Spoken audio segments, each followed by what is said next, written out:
buenos días, muy buenas tardes, Katy. Damos continuidad a este panel, a este foro dedicado al 200 aniversario del natalicio de Carlos Marx.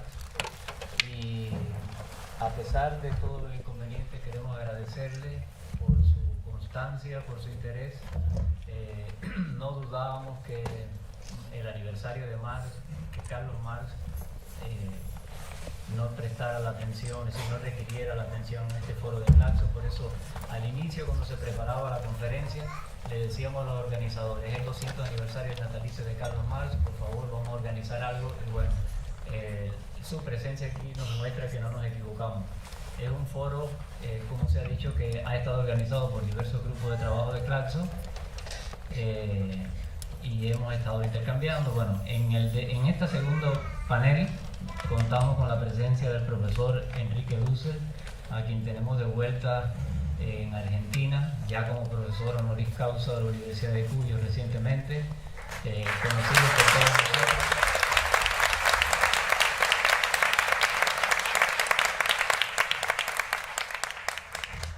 María Pía López, de la Universidad de Buenos Aires, también muy conocida en nuestro entorno. Víctor Jaifet, de San Petersburgo, bueno, antiguo Leningrado, hoy se llama San Petersburgo. San Leninburgo. Y debe estar con nosotros también Pierre Salama, de la Universidad París 8, no sé si se nos incorporará en un momento posterior. Elvira Concheiro, de la Universidad de México. Yo conduciremos este panel. Bueno, indudablemente el tiempo siempre nos va a premiar, pero tenemos el placer, entonces le vamos a dar la palabra a Enrique, quien abre este foro, y tiene 30 minutos para ello.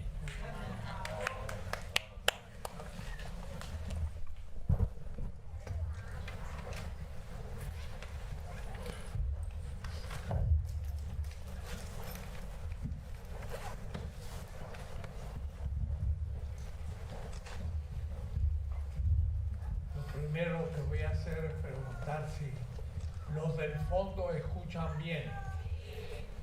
¿Sí? Perfecto. Entonces ya estamos tranquilos. Si está difícil, en media hora hablar del tema. Voy a hacer lo posible. Porque me gustaría hablar de un Marx que aún se podría llamar desconocido, pero un Marx distinto del habitual. Yo le hablo que el Marx primero del primer siglo murió allá por 1989, aunque el Marx murió en el 83 del siglo XIX. Entonces hubo un siglo de la primera internacional, de la segunda, un Marx yo llamaría soviético, leninista, y que se transformó en la gran ideología del Partido Comunista, protegido en la última etapa por las bombas atómicas soviéticas. Todo eso desaparece en el 89, y parecía que Marx desaparecía también. Yo creo, en cambio, que con esa desaparición de la protección atómica de Marx en la Guerra Fría, va a aparecer y aparece un Marx del segundo siglo. Y ese segundo siglo de Marx va a ser más importante que el primero, porque va a atacar primeramente al capitalismo, que está ya dando estertores de crisis final, aunque parezca triunfante, pero también va a significar una crítica al socialismo real, por supuesto, pero quizás al socialismo como tal. Y entonces Marx va a tener que ser estudiado. Y por eso a los jóvenes yo digo, vale la pena empezar a trabajar a Marx a fondo. A fondo para mí significa que por coyunturas históricas, allá por el comienzo del 80, en México, empezamos a estudiar en equipo a Marx en una cátedra de la UNAM, la Universidad Nacional Autónoma de México, y le dediqué 16 semestres a la lectura parsimoniosa, tranquila, a fondo y cronológica de Marx. De tal manera que empezamos con el joven Marx, que justo el Fondo de Cultura Económica había sacado traducción en castellano de algunos textos que todavía permanecían inéditos, y los muchachos, 20, 30, 40, siguieron esto y terminaron su licenciatura en filosofía y siguieron inscritos al seminario e hicimos un recorrido de muchos años. Y juntos leímos El Capital, exponiendo ellos parte y yo reaccionando desde los textos en idioma original. Pero llegó un punto que se nos terminaron los textos editados en los 80 y trabajamos también en los inéditos del archivo Marx de Berlín y de Sloterdijk en Holanda, de manera que estuvimos viendo algunos textos no publicados en alemán del Capital, sobre todo la tercera y cuarta redacción del Capital, quedaba todavía en los 80 inéditas en alemán. Hoy está todo publicado, 14 tomos de la segunda parte de lo que se llama el Mega, el Marx Engels, obras completas, que son como 120 tomos, del cual el 60% todavía no se ha publicado. 14 tomos sobre el Capital. Y entonces ese material es el que ahora un marxista serio, intelectual, que quiera penetrar Marx, va a tener que empezar a habituarse a leerlo. Casi todos leen el Capital 1, que es la segunda edición de 1873. Si tomo esa corrección de la segunda edición, que hay como 150 páginas de correcciones con respecto a la primera edición del 67, Marx escribió 5 veces el primer tomo. Y entonces hay una diferencia entre cada una de las redacciones. Hay un progreso en la construcción. Y lo que hicimos nosotros es leer arqueológicamente. Empezamos con los Grundrisse y la leímos a fondo. Pero ahí ya surgieron cosas tremendas, de las cuales me quiero referir algunas. Pero supimos que había un manuscrito del 61-63, pero no creo un manuscrito como el del 44. 6 tomos de 2.200 páginas, es la segunda edición de El Capital. Y la llamada teoría del plusvalor no es una cuarta parte ni es una historia del tema, sino que simplemente, más habiendo descubierto el plusvalor, lo confronta con toda la historia de la economía y escribe los 3 tomos que se llaman teorías del plusvalor. Pero es un trabajo hermenéutico muy importante ver el progreso que Marx va haciendo a medida que va criticando desde los fisiócratas y Petit hasta los economistas de su época. Y después vino un manuscrito, el 63-65, que todavía no estaba editado, donde Marx escribió los 3 tomos. 1, 2, 3, completo. Y la cuarta redacción, donde ya definitivamente escribe el primer tomo, que corrige la segunda edición del 73 y que vuelve a corregir la traducción francesa, y no pequeña cosa. En la edición francesa pone una frase: esto que yo digo aquí vale para la Europa occidental, o ni siquiera para Rusia, El Capital. Y eso, el diálogo con Danielson y los populistas, lo que le hace comprender a Marx que tiene que ampliar el horizonte, y empieza a trabajar el tomo 2 y 3 y se hace una montaña de manuscritos, y muere Marx y Engels dice que bueno, ahora vamos a publicar el tomo 2 y 3, y se encuentra que era una cantidad de manuscritos que no había tomo 2 ni 3.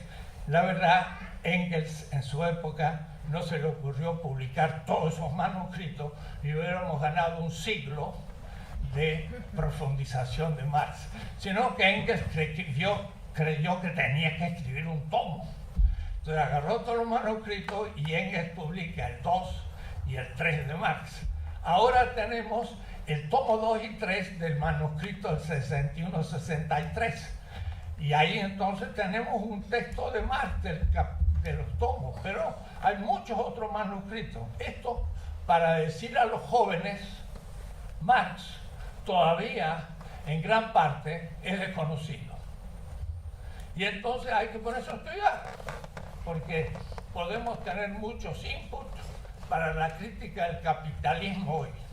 De eso me gustaría mostrar esas prolongaciones, la teoría de la dependencia, en un gran congreso de Quito en 1975, Agustín Cueva dijo: no hay lugar teórico en Marx para la teoría de la dependencia, esa es una teoría burguesa.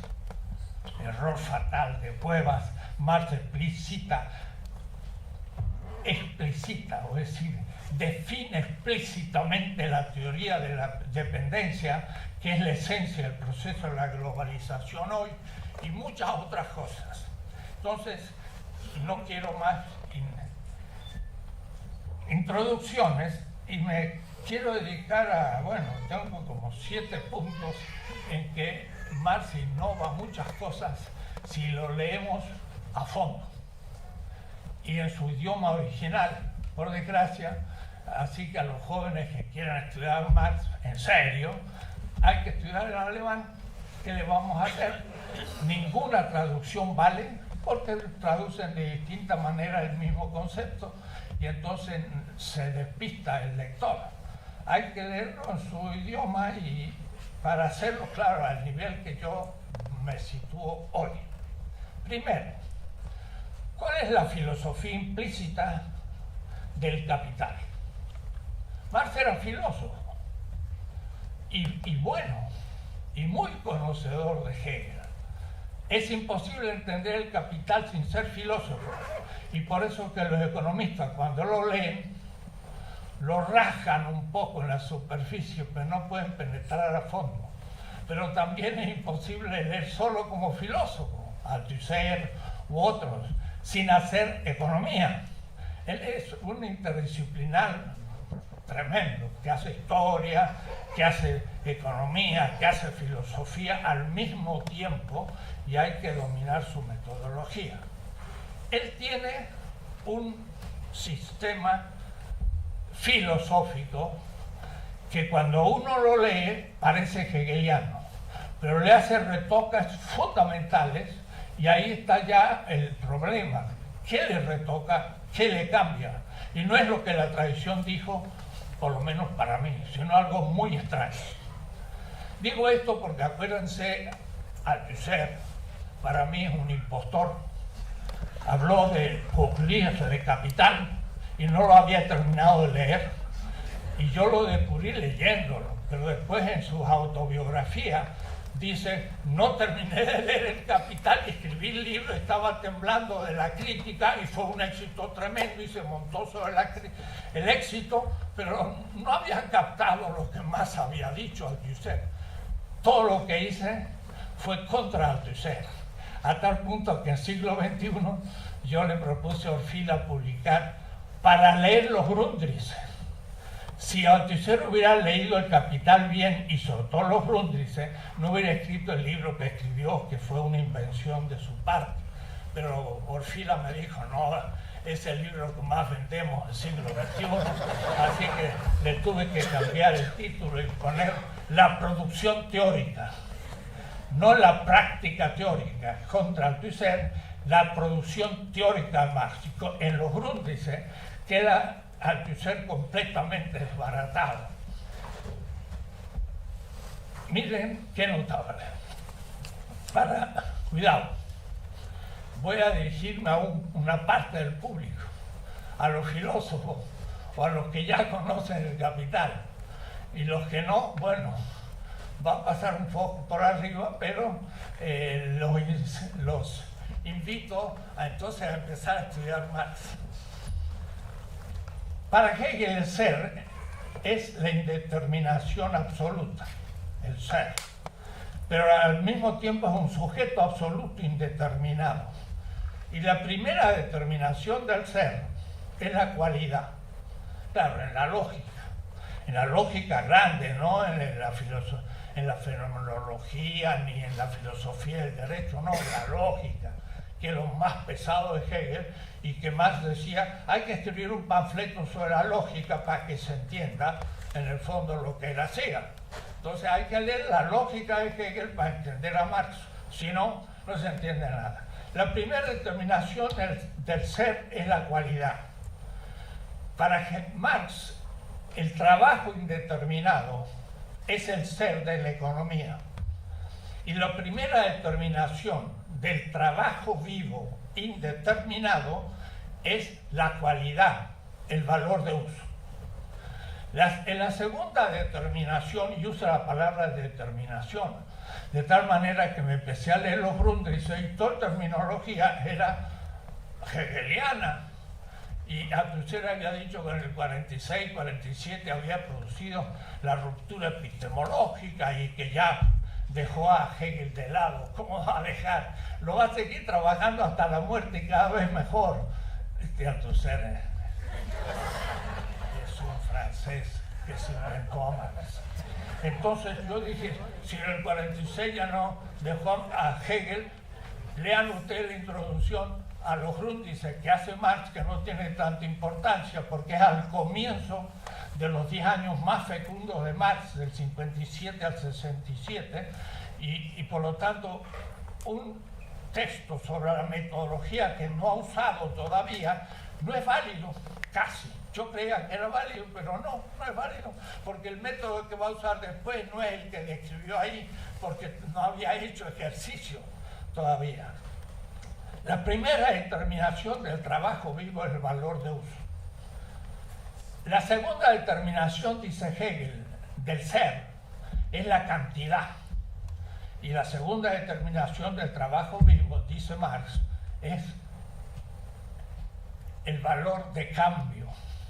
La tercera determinación del ser para Hegel en la lógica es la medida de la cantidad sobre la cualidad. La tercera determinación para Marx del trabajo vivo es el dinero, que mide el valor de cambio al valor de uso. Va siguiendo Marx paso a paso la lógica de Hegel, la misma. Pero después Hegel pasa del ser a la esencia. El trabajo de Hegel, la lógica es tratado del ser, tratado de la esencia y tratado del concepto. Entonces pasa del ser a la esencia. Wesen, ¿qué es la esencia para Hegel? El ser como fundamento. Grund en alemán. Es el ser como fundamento del fenómeno que aparece. Es una fenomenología. Y eso es exactamente lo que hace Marx. El pasaje del dinero al capital. El dinero aparece en el mercado y es un fenómeno. Y Marx hace una fenomenología. El fundamento no se ve, pero lo que aparece es el fenómeno. Y el fundamento no aparece, que es la esencia. Pero ahí está el tema. Hegel pasa del ser a la esencia homogéneamente. El ser se hace esencia en tanto que se pone como fundamento de lo que aparece, el fenómeno. Pero Marx dice, infinito dinero no es una pizca de capital. El pasaje del dinero al capital que lo planteé en los Grundrisse, lo planteé en el manuscrito 61-63, en el manuscrito 63-65, y es la primera, la segunda sección del Capital definitivo, que al principio no eran secciones sino capítulos. El pasaje del dinero al capital, dice Marx, es infinito, es imposible, porque infinito dinero no hace una pizca de capital. Ahí es donde él, mire lo que estoy diciendo, ahí él se distancia de Hegel. El capital va a tener como constitutivo algo que no es dinero, sino que surge, mira lo que voy a decir, de la nada y se pone como capital. Se llama plusvalor. El dinero que compra trabajo vivo y que subsume al trabajo vivo en la totalidad de la novedad de un sistema nuevo que va a ser el capital, es la subsunción, y la palabra subsuntio es muy marxista, pero él lo dejó para otras ediciones posteriores, y el marxismo tradicional perdió el concepto de subsunción, que es el fundamento filosófico de todo Marx. A través del dinero, el posesor del dinero, que todavía no es capitalista, compra el trabajo vivo. El trabajo vivo es el trabajador que produce, no, que crea el plusvalor. Y entonces le paga al trabajador y subsume al trabajador en el proceso de trabajo en el capital, y al final del proceso el trabajador produce el plusvalor. Pero el plusvalor, atención, esto es Marx y es muy conocido. El plusvalor se crea de la nada del capital en el plus tiempo, del plus trabajo, más allá del tiempo del trabajo necesario, que reproduce el valor del salario. Los marxistas habrán entendido. Los que no son marxistas, le estoy hablando en el aire, pero estoy en estricto sentido. En 1984 yo estaba en Berlín y fui al Instituto Marxista-Leninista en el Alexanderplatz de Berlín, que tiene 5 pisos, 500 investigadores de la obra de Marx. Y como me metí en los archivos y me dijeron, el primer latinoamericano que entraron en los archivos de Marx. Y yo digo, ningún cubano. Me miró como diciendo, ¿y para qué un cubano? Y yo, ¿y qué para traducir Marx y comentar Marx? Me miró con un desprecio eurocéntrico el marxista de la DDR, diciendo, un cubano que va a estudiar estas cosas difíciles, mejor que él se ocupe de cosas más superficiales. Eso me dijo su rostro. Pero yo estaba metido en el archivo y era el primero, así que sé de que no había habido otro latinoamericano antes. Estaba Jung Nickel, el editor de los Grundrisse, de los inéditos en alemán. Es decir, estaba con la gente que conoce más en el mundo, porque son alemanes que editan a Marx del inédito al editado.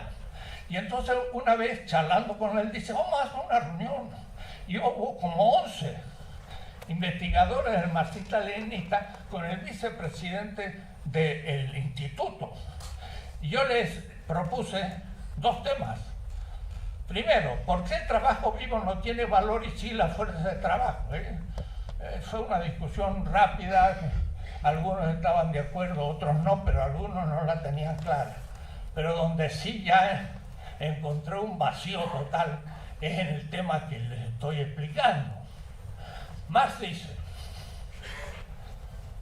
el trabajo vivo en el plus tiempo de plus trabajo crea plusvalor de la nada del capital. No dice produce ni reproduce, usa la palabra Schöpfung y la usa siempre y hasta en el capital que ustedes lean en el Fondo de Cultura Económica, o mejor en siglo XXI, traducido por Escarón, Schöpfung, creación de la nada. Ocha, me sonó raro. Digo, esa es una metafísica semita, hebrea, creación de la nada, y más la usa en la esencia de su pensamiento. No se equivoca, cuando habla de plusvalor nunca dice producción o reproducción. Dice, el trabajo vivo es fuente creadora de valor desde la nada del capital. Yo soy filósofo y hago de economista, por tanto leerá más. Pero digo, esta es la metafísica semita de la creación y de la nada, ex nihilo. Eso no me lo contó nadie, ni Engels. Miren lo que estoy diciendo. Ni Engels. Lucas ni tenía idea del tema. Horst tampoco, ya que usted no hablé. Es decir, Marx se sitúa filosóficamente en una tradición desconcertante y nunca ningún marxista me lo ha refutado y tampoco le he dado importancia. Ya hace 25 años lo escribí y está traducido al inglés y al francés y al italiano. Me han publicado cantidad de obras y ni siquiera han reaccionado para decir, no, Marx no dice eso o eso es falso. Como diciendo, vaya a saber de qué está hablando este fulano. En el tiempo del plusvalor, del plus tiempo, más allá del tiempo socialmente necesario para reproducir el valor del salario, en ese plus tiempo de plus trabajo, el trabajo vivo crea valor de la nada. Y esta es la diferencia entre el dinero y el capital, en el pasaje del dinero al capital. Y esta es la diferencia con Hegel. Hegel pasa del ser a la esencia, siendo homogéneo el ser, que se pone como esencia y fundamento del fenómeno, pero siendo el mismo ser. En cambio, para Marx, el dinero, que juega la función de objetivación del trabajo vivo, no puede ser nunca capital, aunque haya infinito dinero, si no tiene plusvalor. Pero el plusvalor le viene al dinero desde la nada del dinero, porque lo pone el trabajador como un bezahlte Arbeit, como trabajo no pago. Y como no lo paga el capital, es nada de capital, no puso nada y surge valor, pero surge del trabajo vivo y no del capital. Y la pretensión del capital es crear la ganancia desde el capital. Y Marx dice que tiene la pretensión de crear algo de la nada. Y no, lo crea desde el trabajo vivo, que le pone la ganancia, que es el plusvalor a mi nivel fundamental de la esencia, que aparece en el mercado superficialmente como ganancia. Es una fenomenología. Dice Marx en el prólogo del Capital, si la esencia apareciera como fenómeno, pues no es necesario la ciencia.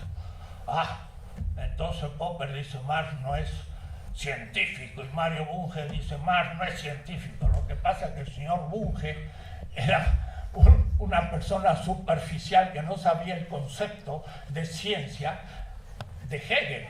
Y Marx dice, la ciencia que yo uso es de Deutsche Wissenschaft, la ciencia alemana, que es dialéctica, que es pasar lo que no aparece el fundamento como fenómeno, y ahora lo veo, el plusvalor como ganancia. Y esto, que parece una nimiedad, tiene una terminología, pero para entenderla hay que remitirse a otro fenómeno. En 1841, el Kaiser, el emperador alemán, llama a Schelling, que era profesor en Baviera, había sido el que invitó a Hegel a ser profesor en Jena y siendo más joven fue el primero que potenció a Hegel, que ya se estaba frustrando y tenía 30 años y ni profesor era, sino de un colegio secundario o director de un diario. Y entonces llamó para que criticara a Hegel porque la izquierda hegeliana se le estaba volviendo peligrosa. Entonces Schelling vino a Berlín y dio unas conferencias en 1841. Schelling, Filosofía de la Revelación. Había como 500 alumnos. Estaba Bakunin, estaba Feuerbach, estaba Savigny, estaba Kierkegaard, estaba toda la flora innata del hegelianismo alemán, y Marx estaba en Berlín. Pero yo no sé que hubiera estado en las clases. Pero se deja ver en texto de Marx que usa la terminología de Schelling. Y piensen ustedes que Lukács escribió Asalto a la razón y plantó a Schelling como el comienzo del irracionalismo. Pues pasa que, no se escandalicen, pero Schelling trató el siguiente tema. Era un teólogo, además de filósofo del idealismo alemán, con Hölderlin y el propio Hegel, que también era un teólogo y filósofo. Los dos habían sido compañeros en el seminario de Tübingen y habían estudiado juntos para pastores protestantes y después se hicieron filósofos. Schelling dice, Dios es la fuente creadora del ser, no es el ser. El ser son las cosas, pero Dios la crea. Y Heidegger, que después hace estudios sobre Schelling, dice, nosotros somos el pastor del ser, pero refiriéndose a que el creador del ser es Dios. Y dice, Dios es la fuente, Quelle en alemán, creadora del ser, de la nada. Y Marx dice, el trabajo vivo es la fuente, Quelle, creador del ser del capital, que es el valor que se valoriza, de Verwertung des Wertes. Quiere decir que uno es el creador como fuente y el otro es creado como ser. Y el ser es el fundamento de la totalidad creada. Para Marx, el valor que se valoriza es el fundamento del capital, la esencia del capital. Pero quien crea al fundamento del capital es el trabajo vivo, la corporalidad viviente del obrero. No habla de Dios, habla de economía, pero lo aplica Schelling y usa la misma terminología. El trabajo vivo es Quelle, fuente, y lo usa siempre. Y en el capital definitivo dice él, y el capitalista llega al mercado y, ¡oh, qué suerte!, encuentra una fuente creadora de valor. Y la gente, el marxista, ha dicho, sí, claro, encuentra una causa productora de valor. No, compañero. Marx está usando una terminología estricta de Schelling. Una fuente creadora, no productora. De la nada del mercado crea valor como plusvalor. Y entonces, esa es la diferencia fundamental. Con Hegel, nada de que Hegel era idealista y más materialista y cosas estúpidas, que Marx, por supuesto, también hablaba del espíritu, porque para Marx la corporalidad humana tiene una dimensión espiritual y habla de la cultura y del espíritu, no ciertamente de un alma, porque es la corporalidad unitaria, como lo piensa el pensamiento semita. Pues sí, yo me pasé 2 años en Israel aprendiendo el hebreo y he desarrollado y tengo un libro que se llama El humanismo semita, y cuando empecé a leer los manuscritos del 44 de Marx, dije, esto no es griego, esto es semita. Marx habla de las necesidades, del estómago, de la fantasía, y habla el pensamiento semita. Entonces Marx es semita, claro. Viene de una familia judía, 400 años, su abuelo es rabino de Trier, su tío reemplaza a su padre, que era un burócrata, y es el rabino, y su madre también viene de una familia de Holanda de judíos. Su antropología es judía, y entonces usa una filosofía semita, no griega. Él dice, en el capital circula el valor, es circulación de sangre, blood circulación. ¿De dónde viene la sangre? Que para el judío en la sangre está la vida, y kasher significa una carne que yo le saco la sangre animal y ahora queda pura para hacer comida. No tienen cuerpo alma, tienen carne y sangre, y en la sangre está la vida. Y entonces Marx dice, el valor es objetivación del trabajo vivo, es como un coágulo de sangre. Esa metáfora es semita, no es griega, no es occidental. Marx es un pensador judío. Y entonces yo empiezo a encontrar eso en todo Marx, las metáforas semitas de Marx, y entre ellas que es una fuente creadora. ¿Qué es el valor? Es objetivación del trabajo vivo, como un coágulo de sangre. Lo que pasa es que a su vez el trabajador produce el valor y luego el valor se transforma en un poder independiente que a su vez vive de la vida del obrero. Y entonces quien fue su fuente creadora se transforma en su instrumento alienado. Y ahora uno empieza a entender que el capital es una ética, porque el trabajo vivo se objetiva en el plusvalor y no se paga. Y si es no pagado, es una injusticia. Y la acumulación del capital es puro valor no pagado. Y entonces sale una ética espléndida. Pero él critica la moral, claro, él critica la moral burguesa, que es la que justifica el capital, la propiedad privada, etc. Pero él tiene una crítica a esa moral, y es la crítica de la economía política. Pero la palabra critique de politische economía, la critique, es la ética, es la crítica ética en nombre de la vida del trabajo objetivado muerto. Y entonces le llama capital tode, muerto. Es una dialéctica entre el trabajo vivo y el trabajo muerto, antes que el trabajo abstracto y el concreto, y antes que toda otra categoría. Es la categoría fundamental de Marx. Marx tiene una filosofía de la vida, y eso tiene una actualidad fenomenal. No sé cuánto tiempo estoy hablando, era el primero de los 7 puntos. Desen cuenta ustedes, no puedo hacerlo, pero voy a saltar todo, porque miren, estoy en contra de la suprainfraestructura. Más no trabajó el tema sino en 3 líneas del prólogo del Subkritik, que habla del Überbau.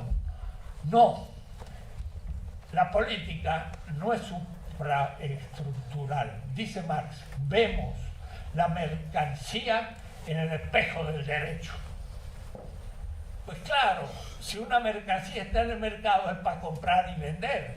Y comprar y vender es un problema de derecho, es mía o es tuya.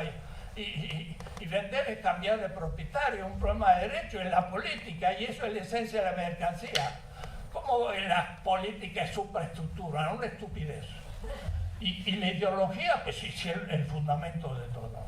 Dejemos eso. Marx nos dijo una página fuera de la ideología alemana, que es un libro muy controvertido, y no sabemos lo que Marx escribió realmente, o Engels. Eso no es una categoría marxista importante. El materialismo de Marx es vitalista. Lo que le interesa a Marx es la materia del trabajo. Él dice, la naturaleza como naturaleza no me interesa. Eso lo dice la ideología de Marx. Debe ser alguna isla coralífera de reciente formación en Australia. Y si tuviera ahora ni queda esa, porque ya se la comió la contaminación del océano. O es decir, lo que le interesa a Marx es el sujeto de trabajo que constituye la naturaleza como materia de trabajo. Es un materialismo productivo y no cosmológico. Que hay leyes necesarias en la historia. Pues Marx dice, eso jamás lo he dicho. Y se lo dice a Danielson. No hay leyes necesarias, hay tendencias, pero no hay leyes.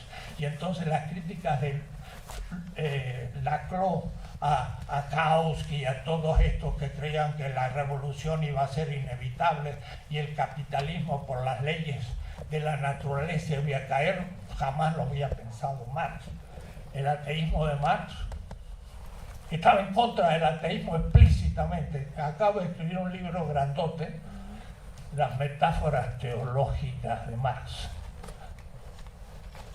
Marx le dice a los teólogos cómo tienen que rehacer la teología para mostrar a los cristianos que ser cristianos no pueden aceptar el capitalismo. Esa es la posición de Marx.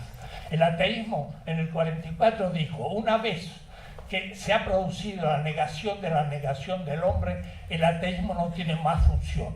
Y allá por el 1874 escriben una carta que yo cito, el tonto este de Bakunin, porque Marx la traía a decir blood, de Bakunin, me quiere meter en el internacional una asociación de ateos socialistas, la MACA, la Young Man Christian Association. También quiso formar parte del internacional y no lo dejé entrar porque es una sección teológica. No va a entrar nunca el ateísmo a la internacional, dijo Marx, porque me divide a los obreros. ¡Ja! ¿Y quién metió eso? El estalinismo y el Partido Comunista, con lo cual se apartó de la conciencia del pueblo que tiene fundamentos míticos y tiene derecho a tenerlos. Y con eso se quedó en una élite fuera de la realidad. El ateísmo la inventó el marxismo-leninismo, no es marxista. Y el pobre, tiene que ver el pobre con la clase. Me criticaron porque yo usaba la palabra pobre y no clase. También clase, pero también pueblo. Cuando leí los Grundrisse y pongo aquí en Huastepec, hoy leo este texto y Marx me confirma. Dice Marx, la confrontación primera antes del capital entre el posesor del dinero y el posesor del trabajo. El posesor del trabajo negativamente no tiene nada, ni instrumento de trabajo, ni materia de trabajo, ni alimento, es un desnudo, el de absolute armut, es el pobre absoluto. Y él dice en latín, es pauper ante festum, es un pobre antes de la fiesta orgiástica del capital, es un pobre. Es el campesino que llega y no tiene nada y es pobre. ¿Y por qué pobre? Debe vender su corporalidad por un dinero en el salario. Como una prostituta que vende su cuerpo para el deseo del placer del otro. Claro, no la avaricia, sino el placer erótico en la prostituta, pero en el caso del empresario es el deseo de más dinero, que es la avaricia, pero le compra al obrero durante horas su trabajo, su cuerpo, para que le produzca la ganancia que no se la paga al obrero. Y eso es la destitución de la dignidad de la persona humana. Y ahí está la ética. Entonces, Marx dice, negativamente, el punto de partida del capital es que haya pobres. Segundo, positivamente, ese pobre, y ahí dice, es la fuente creadora del valor. La palabra fuente, fuele, no fundamento. Creadora, no productora del valor. Y lo dicen los Grundrisse. Y yo dije, ¡joa! Esto nunca me lo dijo ningún marxista. Es para ustedes de empezar a leer los textos y refutar lo que estoy diciendo. Pero eso es fundamental. Marx era otra persona de lo que lo han pintado. Es de una actualidad feroz. Y por eso que se equivoca Martin Jay cuando habla marxismo y totalidad, o Lukács, que la gran categoría ontológica de Marx es la totalidad. No, es la totalidad y la exterioridad, como lo piensa Emmanuel Levinas, un judío como Marx, filósofo. El trabajo vivo, en su origen, no es capital. Confronta al que tiene dinero y luego el que tiene dinero lo compra pagándole un salario y ahí es subsumido en la totalidad. Pero para poder ser subsumido en la totalidad debió ser otro que el capital. Y eso es la exterioridad como origen de la subsunción, que es el acto de alienación y es la injusticia y es el mal en ética. De tal manera que completamente distinto a lo que la tradición pensó. De ahí después podemos empezar a sacar tantos corolarios, no se imaginan. Uno de ellos, y termino, en la teoría de la dependencia, Marx lo dice explícitamente, y sin embargo los marxistas tuvieron problemas con la teoría de la dependencia. Marx dice, no es lo mismo la relación de capital-trabajo que la relación capital-capital. Capital-trabajo explota al trabajo, pero en la relación capital-capital también explota otro capital. Y ese es el tema de la competencia. Y el tema de la competencia fue poco estudiado en el marxismo militante. Poco. Y es en la teoría de Marx de la competencia donde se entiende esto. Lo voy a enunciar rápido, pero en estricto sentido marxista, y hay decenas de textos de Marx, y en mi libro 16 tesis, la economía política, tesis 16 y las anteriores, cito todos los textos de Marx. Marx dice, la competencia entre un capital global menos desarrollado, y algunos creen que la palabra desarrollo no es marxista, ¡qué barbaridad! Entwicklung es el movimiento mismo del ser para Hegel. Entwicklung, el concepto se desarrolla como idea para Hegel. Y para Marx, capital más desarrollado, el que tiene más composición orgánica, significa mejor tecnología. Entonces, un capital más desarrollado tiene más tecnología, produce la misma mercancía con menos valor por la tecnología. Entonces, un capital global nacional menos desarrollado, como el argentino, que tiene mala tecnología, cuando compite con un capital global más desarrollado, como el norteamericano, el alemán o el chino, produce la misma mercancía, pero la nuestra, la subdesarrollada, tiene más valor, porque tiene más trabajo, porque tiene mala tecnología y por lo tanto tiene más precio. Y cuando llega la competencia, la más desarrollada liquida a la menos desarrollada y como el precio es medio, la más desarrollada cubre el precio medio y además tiene ganancia extraordinaria, y la que es menos desarrollada pierde parte del valor y lo transfiere al otro. ¿Y cómo hace para compensar la pérdida de plusvalor? Sobreexplota al obrero. Y nuestras burgueses son, diríamos, en Argentina, ¿ven? Cuando estoy en México no puedo usar esa palabra mía. Son fiacas. No son ni siquiera una buena burguesía.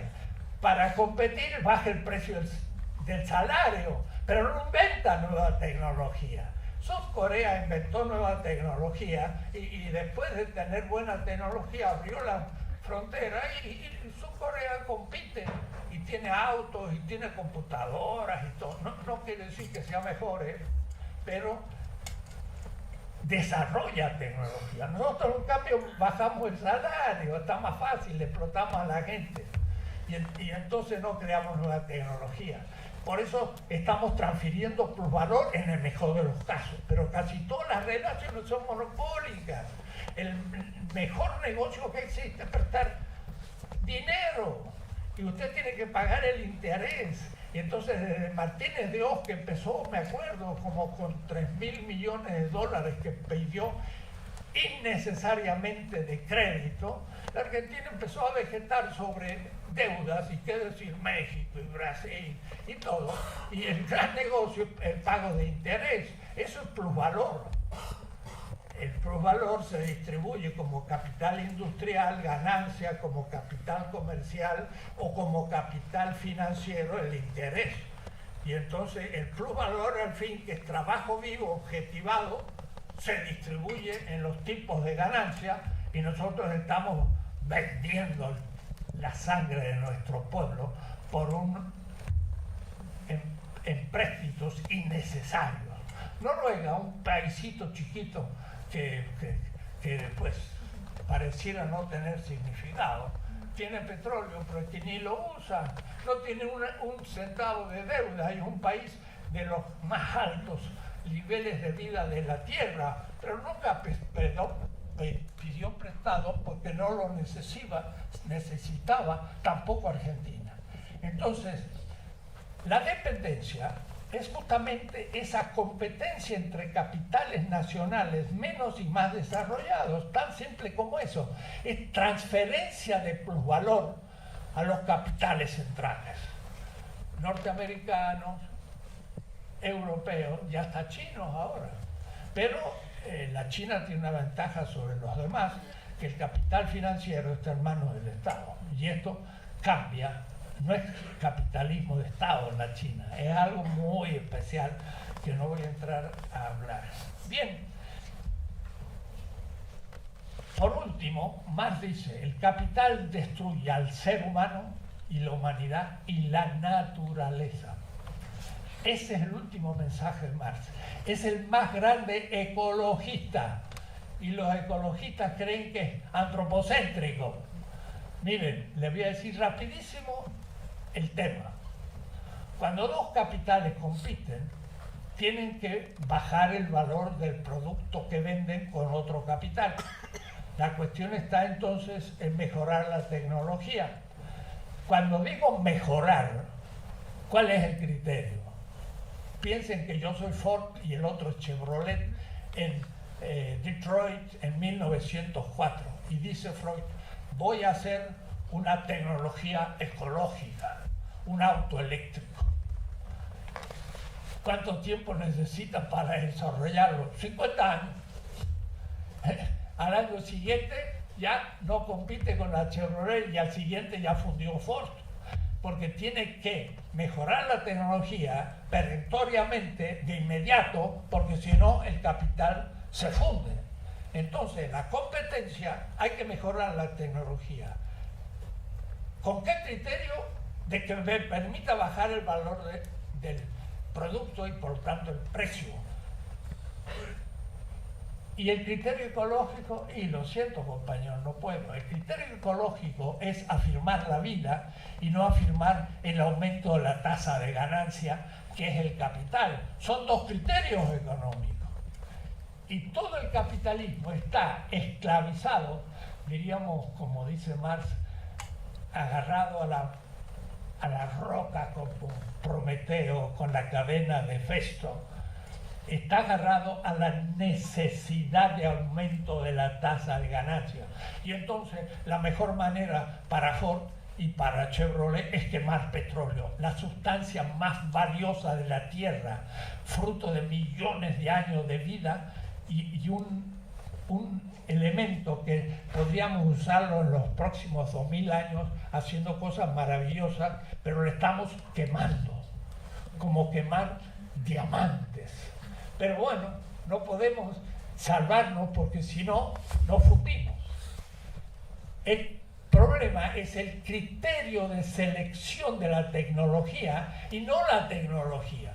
Los verdes, partidos verdes, dicen la tecnología es el problema que está destruyendo las condiciones de la reproducción de la vida en la Tierra. Marx dice no, es el criterio de elección tecnológica, y eso es el capital, no la tecnología. Entonces, a los partidos verdes hay de decir, usted tiene que transformarse en anticapitalista y no antitecnología, porque no es la tecnología la causa, sino el criterio de selección de la tecnología. Y ese es el tema del valor relativo en Marx. Entonces, Marx es el más grande ecologista, pero ni los marxistas se han enterado. Más, han hecho del socialismo real un sistema altamente destructor de la ecología, un suicidio colectivo.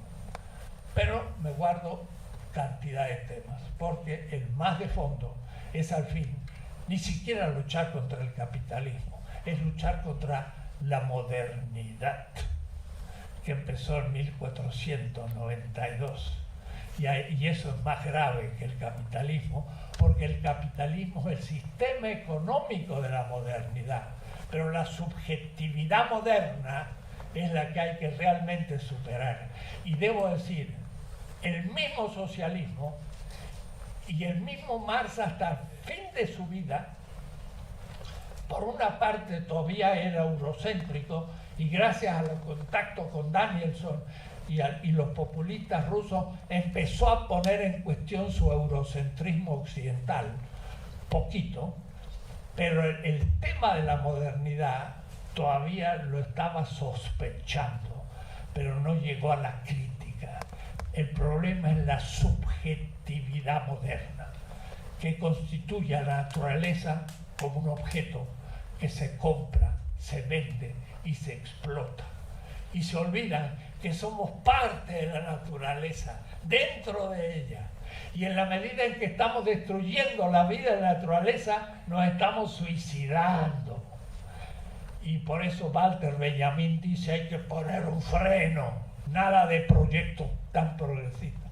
Y el freno es superar el criterio consumista de una subjetividad egoísta y competitiva, y entonces se viene una nueva crítica. Descolonizar epistemológicamente nuestra cabeza, pero contra la modernidad. Y esto pues ya son temas que Marx también sugiere, pero que no puedo tocar.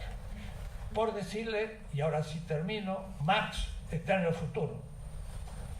Está en el futuro.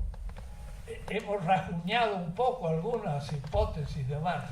Él ha dicho mucho más de lo que pensamos y hay que estudiarlo en serio, a fondo, no leyendo así por superficie. Yo me pasé 16 semestres, he escrito 7 volúmenes, son una porquería de introducción al tema.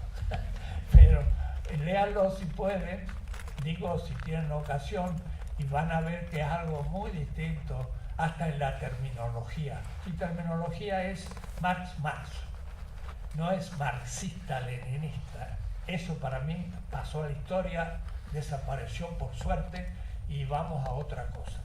Gracias.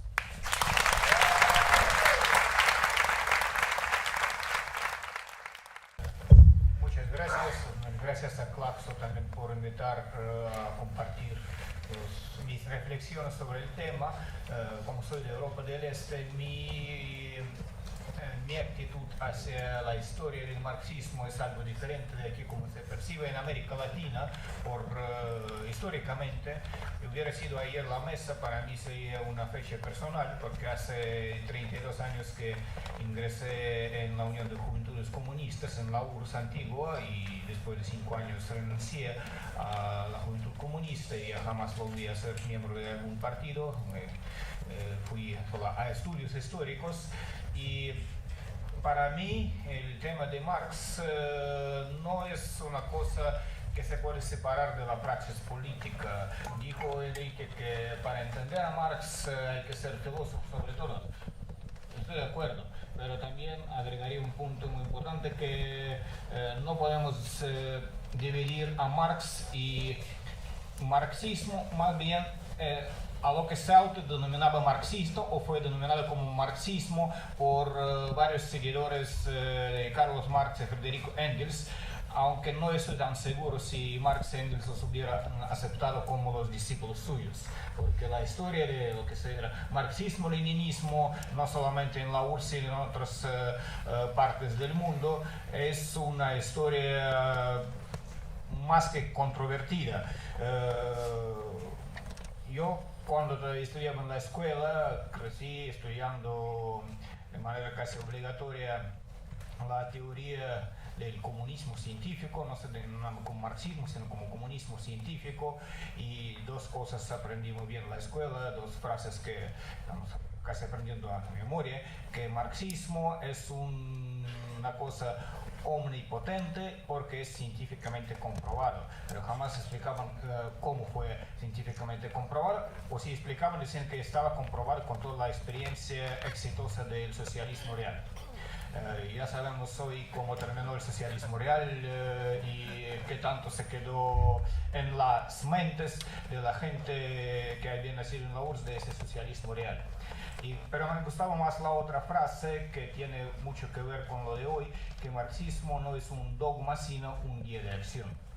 Y en ese caso es como nosotros lo entendemos. ¿Qué hay de Marx en el siglo XXI? Obviamente de Marx tal vez muy poco, porque Marx escribió lo suyo en el siglo XIX. El mundo se cambió. Hay cosas de las cuales había hablado Enrique que son muy importantes para hoy día, que lecturas modernas, contemporáneas de Marx no coinciden con lo que habíamos leído Marx hace 20, hace 30, hace 100 años, pero en general toda la historia de la percepción de Marx eran los intentos de aplicar la teoría marxista a las realidades nacionales de tal o cual país, a veces elevando a unas cosas muy raras. ¿Acaso China, que festeja el aniversario de nacimiento de Marx, es comunista? ¿Acaso China es marxista? La explotación en China es horrible.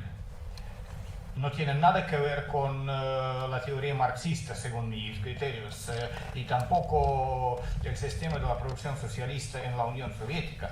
A pesar de todos los logros sociales innegables, a pesar de todo el sistema social mucho más justo de lo que tenemos hoy, pero que tenía que ver con la idea de acabar con la explotación de unas clases sobre otras. En los tiempos soviéticos había un chiste. ¿Cuál es la diferencia entre capitalismo y el socialismo real? Pues capitalismo es explotación de un hombre por otro hombre, pero el socialismo real es toda una cosa al revés. Cambiamos un hombre con otro hombre de lugares que se cambian. Es más una percepción ilusoria de gran parte de la izquierda por todo el mundo, una imagen desde fuera que no siempre coincidía con lo que sentimos. ¿Y qué tanto podemos culpar a Marx por los crímenes de los que se denominaron marxistas en el siglo XX? Directamente no podemos vincular a Marx con porque Marx obviamente, él no estaba en el gobierno, él no hacía esto, tampoco Engels, y de hecho Engels escribía una carta a los socialdemócratas rusos diciendo que en Rusia jamás podría ocurrir una revolución. Ellos no lo creyeron. Dijeron que el anciano ya está loco, ya no entiende nada en la política, nosotros sí haremos una revolución. Una generación mayor a la generación de Lenin, la generación de Plejánov, y esa carta nunca la enseñaron a la generación más joven de los socialdemócratas. De hecho fue publicado por primera vez, creo que en el año 1923, 6 años después de la triunfante revolución bolchevique. Pero Engels sí entendía muy bien los límites de la teoría, cómo puede cambiarse en un país subdesarrollado donde no eran las mismas condiciones. Pero al mismo tiempo, el marxismo-leninismo, el socialismo real, no era marxismo de Marx, pero fue percibido como marxismo por millones de personas, y en ese sentido lo que estaba pasando o está pasando en algunos países tiene que ver también con el marxismo, desgraciadamente. Y uno de los retos para la izquierda de hoy, a mi parecer, es aceptar parte de mea culpa. No quiere decir que tenemos que repetir lo que está diciendo la parte más reaccionaria de la élite estadounidense sobre el comunismo como el peor crimen de la humanidad. Es una cosa que no tiene nada que ver con la praxis política. Estoy hablando de otra cosa. El marxismo, sobre todo, debe ser autocrítico. Porque sin autocrítica no se puede encontrar nada de cómo encontrar los desafíos de hoy, porque el mundo se cambió. Tenemos una desproletarización enorme en la parte europea. Las clases laborales van desapareciendo en Europa, pero eso no quiere decir que las clases se acabaron en el mundo, porque tenemos proletarización creciente de lo que era o es tercer mundo, donde sí se puede ver todas las contradicciones de las cuales había hablado Marx en sus obras hace 200 años. Y las contradicciones entre la capital y las clases laborales no han desaparecido tampoco en Europa. Se hicieron más visibles, solo que se hicieron más complejas.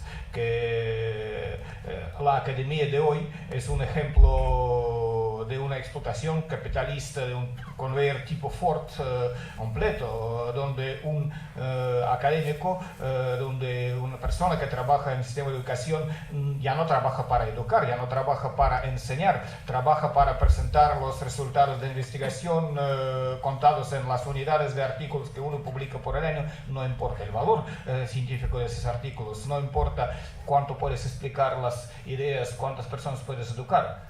Contamos qué tanto vas cumpliendo los requisitos. Y solo de un ejemplo, porque esos ejemplos podemos encontrar en muchos ámbitos. Las contradicciones no desaparecen. Lo que desapareció o se cambió por total es la capacidad de muchos de los que consideran o que consideraban izquierda responder esas contradicciones el día de hoy. El gran marxista del siglo XX, el italiano Antonio Gramsci, decía una cosa muy importante, que hay que aprender a hacer nuevas alianzas fuera del Partido Comunista, nuevas alianzas sociales para poder luchar por la hegemonía dentro de la sociedad. Pero Gramsci nunca fue bienvenido ni en el Partido Comunista de la URSS, ni entre la mayoría de sus paisanos comunistas. Y de hecho, cuando Gramsci estaba ya encarcelado y había un proyecto de dejarle salir de una cárcel fascista para que llegara a la URSS, que el proyecto que nunca se realizó, ya hoy sabemos por qué. Porque este proyecto fue saboteado por la URSS. Y a Gramsci lo dijeron claramente uno de sus de los dirigentes fascistas que lo estaban en la cárcel. Alguien en Moscú no quiere mucho que usted venga a Moscú. Y ahora entendemos por qué. Porque lo que decía él no era una cosa ortodoxa. Él era de marxismo creativo, del marxismo que sí quería reivindicar las raíces de la teoría marxista, porque eso de querer crear una alianza amplia es una cosa muy importante. El marxismo, la izquierda nunca pueden ganar si van a seguir siempre explicando las ideas a los propios, solo entre sí. Es muy fácil ganar discípulos en tu barrio. Es muy fácil recibir aplausos en el meeting entre los que son tus correligionarios, digamos. Vete a barrio de otra clase social y explica tus ideas allá. No estoy diciendo que se puede, y tampoco el marxismo habla de que hay que hacer alianza con cualquier persona, y tampoco lo decía Gramsci. Para mí era un gran error de Lula de construir lo que él llamó el liberalismo con la cara humana. Ya sabemos cómo terminó su alianza con PMDB. Pero las raíces de lo que pasó en 2016 en Brasil van mucho más allá, a los inicios de este intento de construir un liberalismo con cara humana. La idea de alianza amplia quiere decir que tienen que unir a la gente sobre la base, y eso tiene que ver con las leyes marxistas, sobre la base de lo que puede ser la esperanza para la sociedad. Porque uno de los grandes retos para el marxismo de hoy, a mi parecer, es volver a convertirse en una esperanza, lo que era para las clases obreras a inicios del siglo XX. Y por eso tanta percepción positiva a la Revolución Rusa entre los que eran clases dominadas, las clases trabajadoras. Hoy día es muy difícil en Europa del Este, por ejemplo, hablar sobre el marxismo, porque la experiencia es más negativa y es más fácil que un obrero vote por un partido nacionalista, xenófoba, racista, que vote por un partido de izquierda, por lo menos en los países del este. Y en Francia lo podemos ver, que los ex votantes, los ex electores del Partido Comunista hoy fácilmente votan por el Frente Nacional de Le Pen, que es una pesadilla, pero es una realidad. Pero para que eso cambie, es necesario que marxismo reivindica una cosa que sí reivindicaba antes y luego olvidó, de la lucha por la democracia. Pero no la democracia entendida como dictadura del proletariado, porque jamás existió una dictadura del proletariado en la URSS. Era dictadura, pero no del proletariado, era dictadura sobre el proletariado. Y no puede ser una democracia solo para una cierta clase social. Y aquí volvemos a las ideas de otra gran marxista del siglo XX, Rosa Luxemburgo, que hablando y debatiendo con Lenin, decía que la democracia solamente es democracia cuando es democracia para todos y también para los que están discutiendo las ideas. Bueno, ella era comunista convencida, marxista convencida, pero entendía muy bien a dónde llevaría el desarrollo de los eventos si el Partido Comunista, que se declaraba partido marxista, acabaría con todos los oponentes ideológicos, incluso dentro del espectro de la izquierda. Entonces lo que tiene que hacer el marxismo de hoy es reivindicar la idea de la justicia social, no de la igualdad, sino la justicia social, que no es lo mismo, como ayer habían ya dicho en la sintonía. Es muy importante reivindicar hoy la diversidad que tenemos. Físicamente somos diferentes, no podemos ser iguales, pero somos diversos y esa diversidad es un logro de la vida humana. No estoy hablando sobre la diversidad que se convierte en posibilidad de unos a explotar a otros. Estoy hablando de una diversidad que completa a unos con otros. Que esa diversidad que permite construir una democracia, porque no podemos solo luchar por la democracia en Brasil sin hablar sobre problemas que hay con la democracia en Nicaragua. Lo siento mucho por los que adoran al gobierno de Daniel Ortega. Yo que crecí en un ambiente con los estudiantes nicaragüenses durante toda la década de los 80, lo siento mucho por lo que está pasando en Nicaragua. No es posible tolerar para la izquierda un gobierno que está disparando a los estudiantes. Y no hay diferencia entre los que disparan a los estudiantes si unos se dicen que son de izquierda, otros que son de derecha.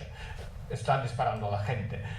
El marxismo debe ser autocrítico, debe luchar por la democracia. Si no lo hace, no se convierte en una esperanza de nuevo. Y la tercera cosa muy importante, el marxismo de la URSS tal vez nunca pudo ser marxismo porque se desarrollaba en las condiciones de una guerra fría, durante una carrera armamentista. Entonces toda la industria, todas las fuerzas productoras estaban diseñadas para ser industria de una guerra, de una industria militar. Se invertía muy poco en lo que hoy llamaríamos sector humano. Lo que debe cambiarse en la economía, y eso deben decir sobre todo los que se consideran marxistas, es invertir en el capital humano, en la educación, en la ciencia. Volviendo a lo que decía Enrique sobre Marx como protector de la ecología, invertir en la ecología pero no en los ecologistas, porque también sabemos que algunas organizaciones que luchan por salvar a la ecología son más un evento del sistema capitalista, como un Greenpeace, que está luchando en contra de unos proyectos que sí destruyen naturaleza, a favor de otros proyectos de las empresas capitalistas, bueno, sin hablar del Tren Maya en México, que puede ser una pesadilla para las zonas indígenas.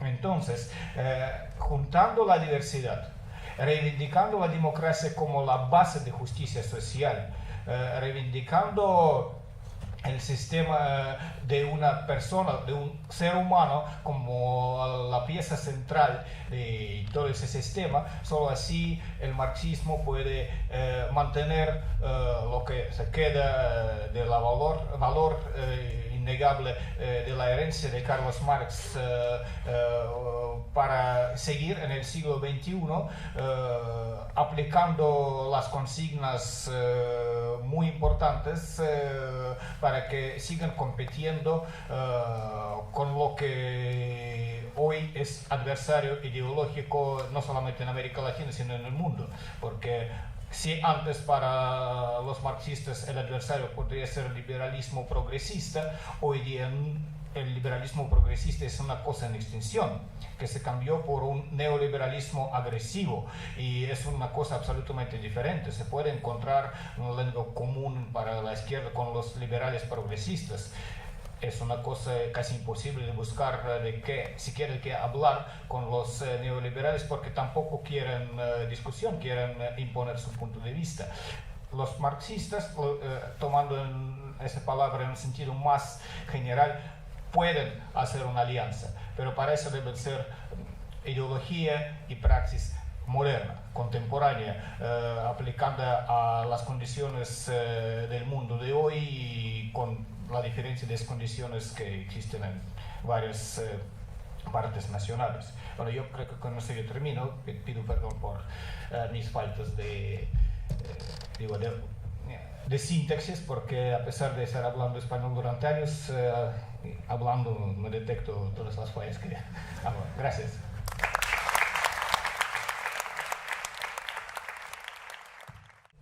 Como hemos visto con simplicidad a Marx, pasando por la experiencia de la Unión Soviética y la ubicación del marxismo, en el cual quien les habla fue formado en la Unión Soviética, con estos mismos profesores y teniendo esos mismos referentes, ¿no? Entonces vamos a escuchar a María.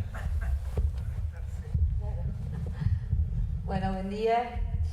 Me quedo pensando dos cosas que querría hablar a partir de dos ideas que surgieron, una de los expositores anteriores.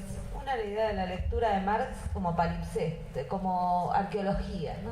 Enrique dijo, hay que hacer una arqueología de los textos de Marx, buscar qué hay, cómo se van construyendo, cómo aparecen los movimientos.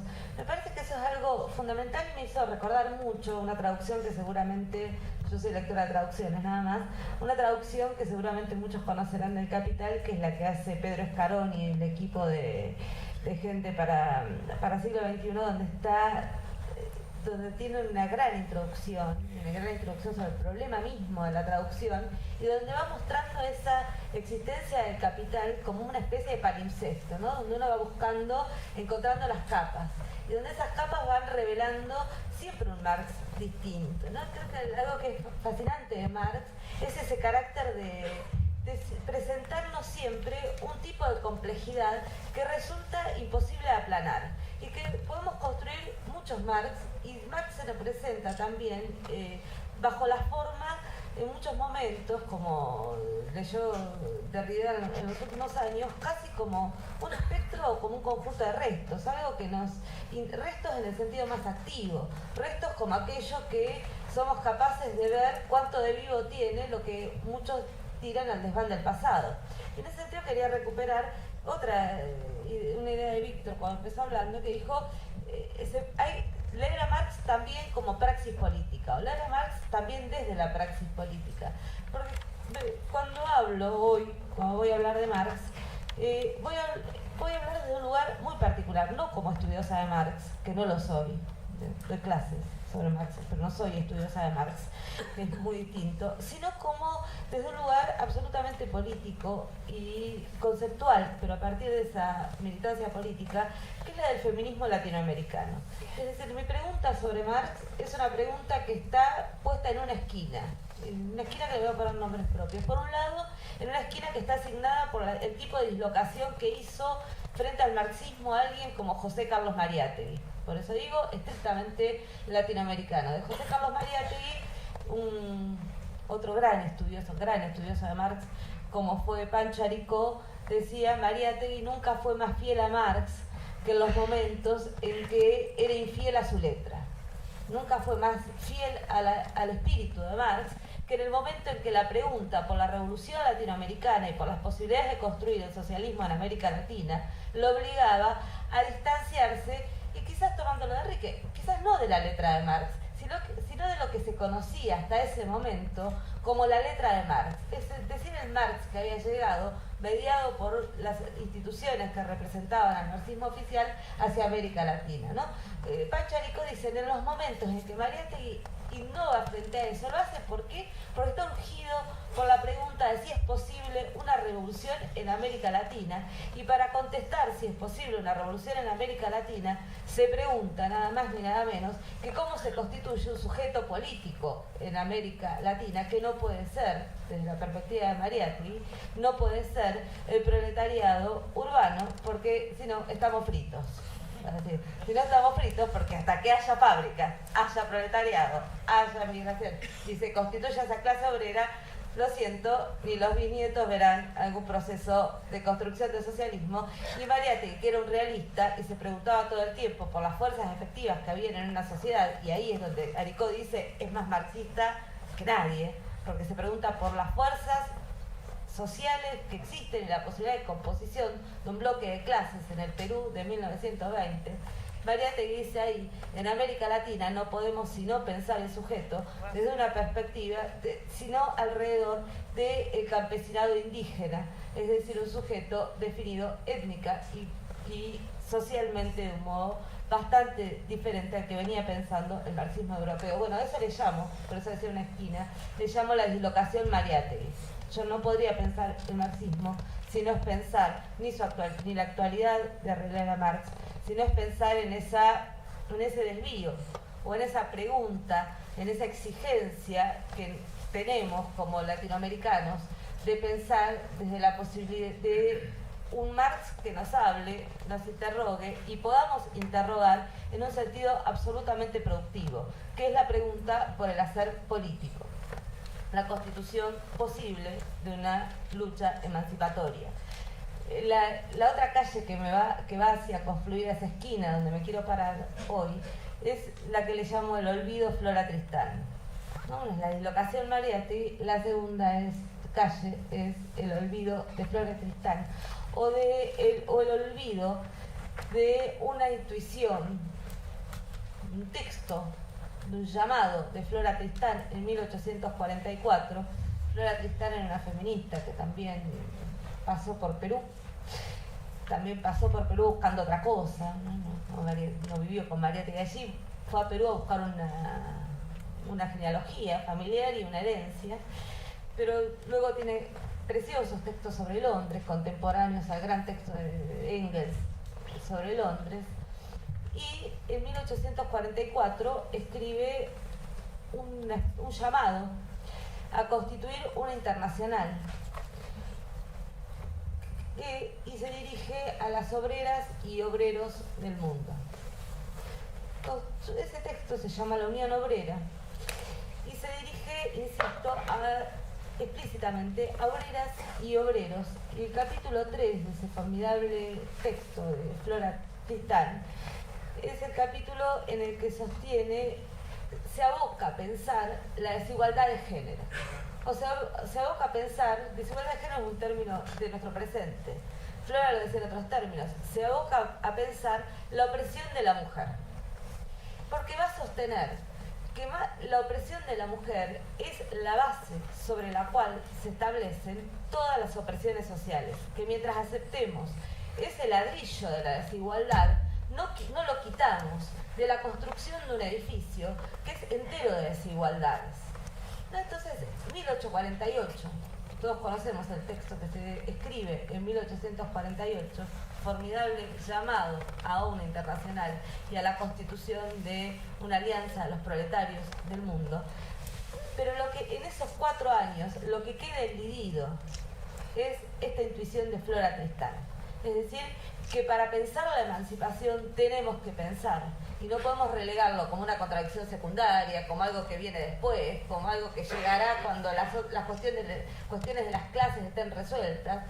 La cuestión que es clásicamente la cuestión del feminismo, que es la cuestión de la opresión sobre las mujeres, porque lo que ella sabe, y lo que sabe muy intensamente Flora Tristán, es que sobre la base de la desigual distribución sexual del trabajo, también hay una apropiación y una expoliación de valor. Y eso es lo que llamo el olvido Flora Tristán. Entonces, dislocación Mariátegui y olvido de Flora Tristán. En esa esquina quiero situarme para preguntarme lo que me parece que le estamos dando vuelta, que es ¿en qué sentido Marx nos resulta actual para las feministas latinoamericanas? ¿En qué sentido hoy Marx todavía retorna como uno de los conjuntos de autores que atraviesan nuestra propia experiencia política? ¿No? Y fundamentalmente, ¿qué nos sirve ese Marx? Tenía apuntes y escribí sirve entre comillas porque es una palabra odiosa para referirnos a una teoría, referirnos a un pensamiento, pero al mismo tiempo dejé ese sirve entre comillas y lo repito con estas advertencias porque me parecía que cuando hacemos la interrogación desde la praxis política no es para ser justos con los autores, no es para ser justos con la entereza compleja de sus pensamientos, es para hacer otra cosa, para tratar de entender la compleja presentación de sus argumentos solo porque esa complejidad nos permite hacer política de un modo más sagaz, más inteligente, menos cuadrado, menos cerrado. Es decir, porque la pregunta de la praxis es muy exigente, estamos obligados a leer muy complejamente, pero al mismo tiempo leemos complejamente solo, buscamos la palabra precisa para la acción precisa, pero solo porque la obsesión, y ese era el caso de Mariátegui, no solo porque la obsesión es la de poder intervenir de un modo emancipador en las luchas del presente. Bueno, entonces, ¿qué hacemos con Marx en un contexto frente a este capitalismo? ¿No? Víctor dijo algo y también sobre qué es este capitalismo. Yo quería pensarlo a partir de dos elementos, o ni siquiera pensarlo, poner un título a lo que llamo este capitalismo, lo llamamos este capitalismo, que es un capitalismo donde el centro de la lógica de acumulación ha pasado a ser las economías digitales y las finanzas, y fundamentalmente donde estamos en un proceso de financiarización completa de las economías y las vidas, y por otro lado donde aparece de un modo muy radical, por lo menos en las sociedades latinoamericanas, la cuestión de la productividad de la muerte.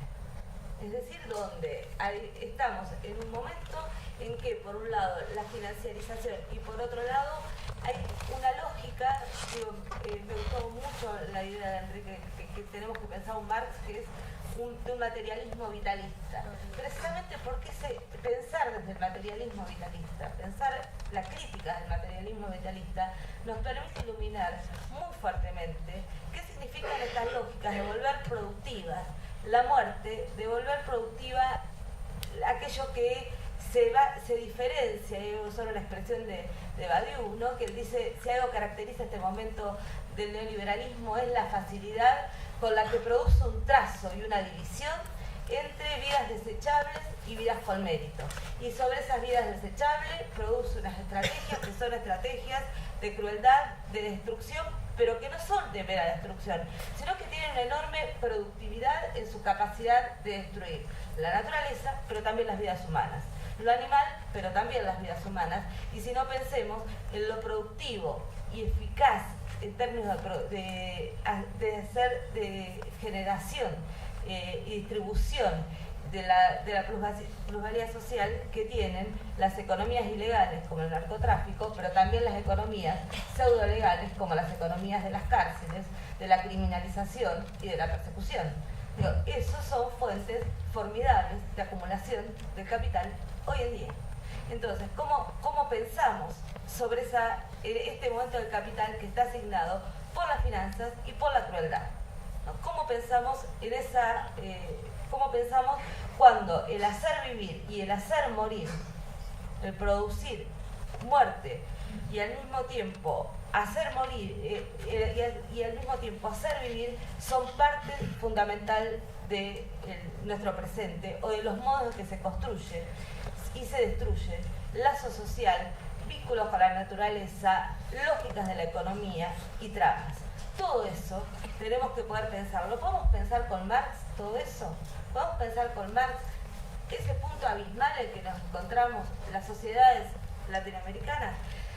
Podemos pensar, está el Marx de los grandes cuadros de los orígenes del capitalismo, ¿no? Pensaba cuando venía para acá, basta releer, pues si queremos volver a pensar la lógica de articulación, de muerte, vidas desechables y producción al mismo tiempo, lógicas económicas sobre la producción de vida y creación de valor.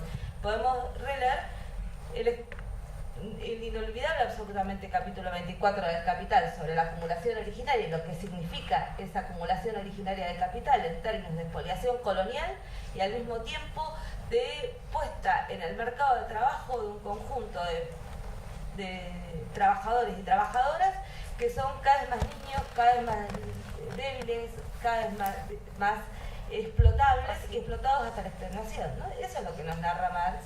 Nos narra la esclavitud, nos narra la colonia, nos narra el sistema de fábricas o lo que descubrieron los inspectores fabriles en los cuadernos azules en esas fábricas de 1830, 1840 en Londres, ¿no? Nos narra eso Marx, como nos narra en el maquinismo y gran industria los peores cuadros de la explotación. Y nos narra eso, y al narrarlos, diríamos, constituye por un lado cuadros humanistas de denuncia de la explotación, pero lo que nos interesa de Marx, y por eso lo seguimos leyendo, y por eso seguimos considerándolo el gran enigma teórico de toda la experiencia moderna, lo que sigue siendo Marx es el intento de encontrar tras esos cuadros de narración del horror una lógica. Y encontrar tras esos cuadros una lógica, que es la lógica, me parece que explicó Enrique de un modo formidable, ¿no? La lógica de producción, de creación de valor. Allí cuando el trabajo vivo se vincula con el trabajo muerto y de ahí surge y se crea el valor. Digamos, comprender esa lógica, que es para Marx fundamentalmente comprender la lógica por la cual se construye un sujeto de la emancipación. Porque si algo nos interesa de Marx es que la teoría del valor es al mismo tiempo la articulación de la idea de valor y la idea del sujeto proletario. Eso nos atraviesa, eso nos conmueve de Marx, no que narre el horror del capitalismo, aunque sigamos leyendo eso y aunque leyendo ese horror no podamos dejar de pensar en la maquila de Ciudad Juárez, en las mujeres asesinadas de Ciudad Juárez, en la destrucción sistemática de vidas que asistimos en este momento del neoliberalismo, pero atrás de todo eso tenemos que ser capaces de pensar, de interrogarnos, de nuevo, como se interrogó Marx, atrás de esos cuadros espantosos de la destrucción, cómo funciona esa lógica. Y cómo funciona esa lógica para preguntarnos, una vez más, cuál sería el sujeto de esa posible irrupción y destrucción. Bueno, dos cosas para poder pensar eso, y estoy tirando títulos. Esa teoría del valor y esa articulación entre la teoría del valor y el proletariado que sitúa Marx tenía dos afueras. Tuvo teóricamente dos afueras, pese a lo que dije del capítulo 24.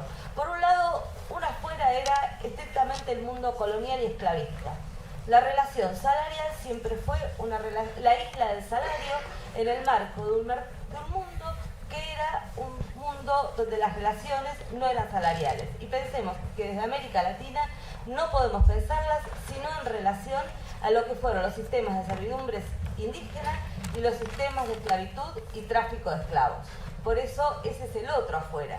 Y el otro afuera que está para pensar la teoría del valor, lo que quedó como resto para poder pensar eso, es el vínculo entre esas relaciones salariales y el trabajo doméstico de reproducción y cuidados impago.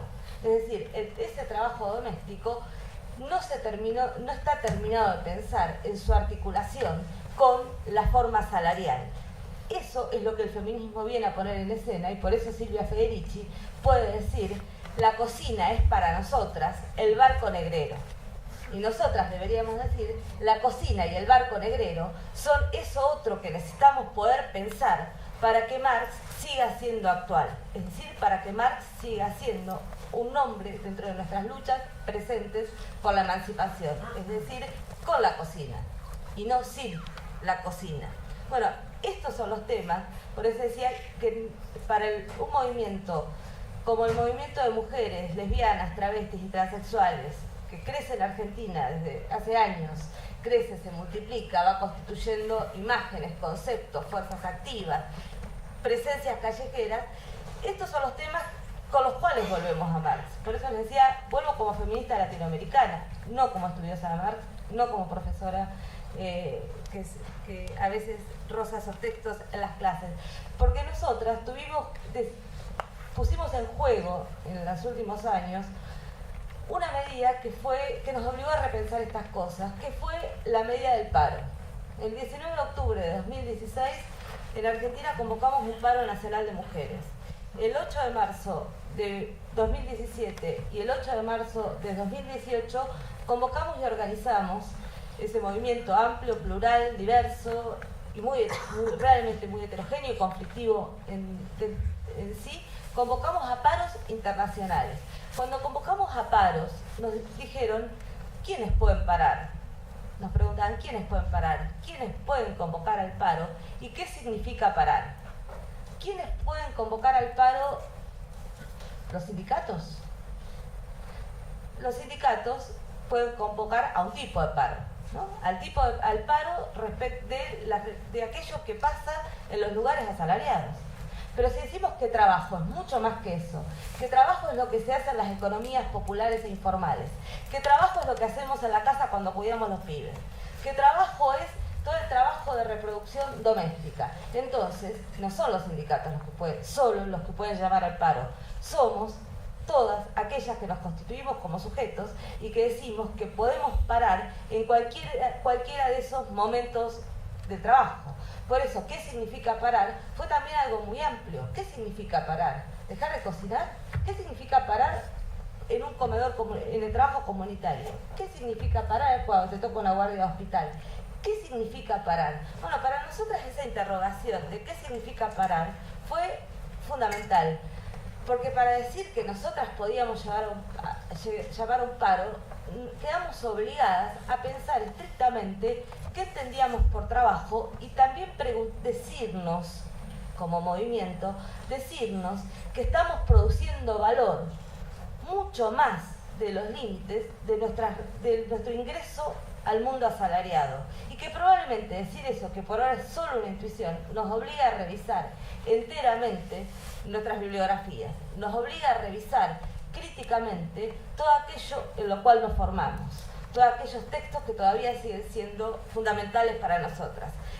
Todo esto se hizo en el marco de una disputa fundamental que creo que es en la que estamos embarcadas como feministas latinoamericanas, que es decir, que defender la vida es fundamentalmente generar instancias vitales disidentes, en ruptura y en irrupción con las lógicas de explotación que llevan a la muerte y a la crueldad. Creemos que el feminismo tiene mucho para decir en ese plano, que el feminismo tiene mucho para decir en el sentido de construir una sociedad vivible para todas, para todos, para todos. Bueno, en ese sentido creo que Marx es tan inactual como actual. Es decir, es el nombre más fundamental con el que tenemos que encararnos y al mismo tiempo aquel con el cual tenemos que ser más irreverentes, más díscolas, más capaces de hacer, como hizo Mariátegui, ser infieles a su letra para ser fieles al espíritu de la mayor de las preguntas, que es ¿cómo hacer una revolución?